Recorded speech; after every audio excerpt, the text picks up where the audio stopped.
Hi, and welcome to this month's Google Classroom, where we're going to be talking about the secrets of customer service. Now, firstly, we're going to go through the customer experience strategy. We're going to be talking about how you train your team to really look after your customers. And this phrase that I often use, which is around the experience silos and how you need to think about the whole customer journey experience from beginning to end. And ultimately, why empathy is your greatest customer service asset that you can have in your business.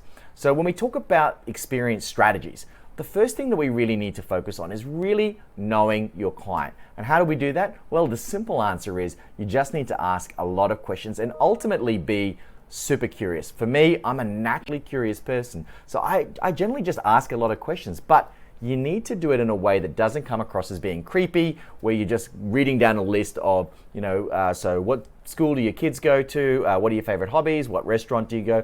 For me, it's just a more organic way where I'm just having a normal conversation with my client. You need to ask your customer better questions to get clarity. So I often talk about this as the inch wide and a mile deep strategy. Sometimes I'll be talking with a client and I'll say, kids will come up and I'll say, oh, that's really cool. Which school do they go to? Mine go here. Where are yours going? Ultimately, what that's doing is giving me more clarity on how I can best serve them. I might talk about a way with a parent that's got lots of kids about maybe taking time out for a date night or something like that, which might align with the products and services that I'm selling. You need to make it really easy for you to get feedback. And an easy way to do that is really just to ask the question, how was everything today? Or how does that sound?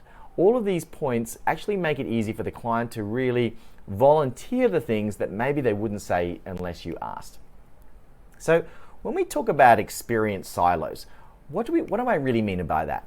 Well, the easiest way is if you think about the simple process that all of us do every single day. So we're just going to walk through what would your wake up experience look like? So in the morning when you wake up, do you have one of those alarms that goes, and it's like just super annoying and you have to cross the room to get to it?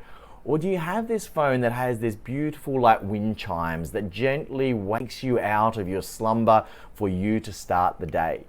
When you get into the shower, what's that like? Do you have these amazing botanical flavored and smelling soaps? Or is it just an old, bar of yellow gold soap, if you remember what those were like in the days? When we're getting dressed, what does that look like? Do we have a selection of clothes to choose from? Or, and are the shoes neatly laid out that match with the socks? What does that experience look like? When you go for breakfast, what are you having for breakfast? Are you having the same old Wheat Bix on milk, or are you doing something special with a porridge and some fresh fruit going in there and some cinnamon as it gets laid in there to just add more smells and flavor to your breakfast? When you go to brushing your teeth before you walk out the door, do you have the good old rusty toothbrush that you just kind of brush in and around, or do you have one of those fandangle kind of electric toothbrushes with flosses and things like that? We're getting to all the hard to reach, and you've got not just the normal Colgate toothpaste, but you've got that triple stripe one that's minty fresh. What does that experience look like before you leave? And so now when we think about that, you can quite clearly see that it's very easy to have an ordinary experience, or looking at each one of those little moments throughout the whole experience of getting dressed and walking out that front door, as to how you could just make that much more magical for your clients. So as you would love to experience it, that's the way I always think about it. How would I, if I could just write the ultimate experience and just do it any way that was possible, what would that look like?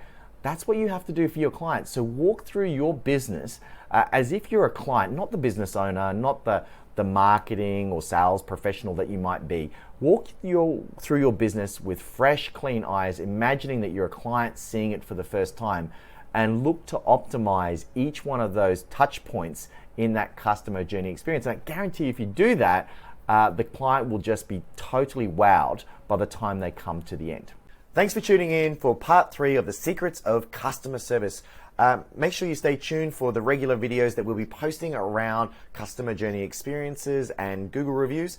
And give us a like, comment, and follow if you'd like to see more of these kind of videos. And keep making magic for your clients.